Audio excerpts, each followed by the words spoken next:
Les secteurs des ressources extractives et énergétiques connaissent un essor prometteur en Côte d'Ivoire. De profondes réflexions sont donc menées par les autorités compétentes afin que le pays continue sur cette lancée. Ces réflexions ont favorisé plusieurs initiatives. Parmi celles-ci, le Salon international des ressources extractives et énergétiques. Du 27 novembre au 2 décembre prochain, cette tribune va mettre en lumière les liens synergiques existants entre les secteurs concernés et créer un cadre d'échange et de coopération entre les différents acteurs. Nous nous attelons à mettre en œuvre des actions coordonnées et volontaristes. Ainsi, l'élaboration d'une politique nationale intégrée des ressources minérales et énergétiques est en cours de finalisation. Cette politique reposera sur des stratégies et des plans d'action conséquents et cohérents.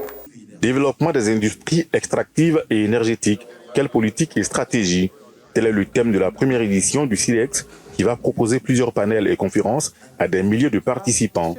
Pour la représentante de la Norvège, le pays invité d'honneur, c'est une véritable joie d'être associé à ce grand événement. Le modèle d'extraction de l'exploitation de la Norvège est un modèle de durabilité et de progrès dans le domaine des ressources naturelles. Nous sommes impatients de partager nos connaissances et d'apprendre des autres participants ici au SILEX. Le Premier ministre ivoirien Robert Begré-Mambé salue pour sa part la mise sur pied de ce salon et revient sur les progrès réalisés en Côte d'Ivoire dans les secteurs des ressources extractives et énergétiques. Un gisement aurifère de classe mondiale a été découvert récemment dans le nord-ouest de la Côte d'Ivoire. C'est la plus grande découverte du pays à ce jour et potentiellement le 3e gisement d'Afrique de l'Ouest.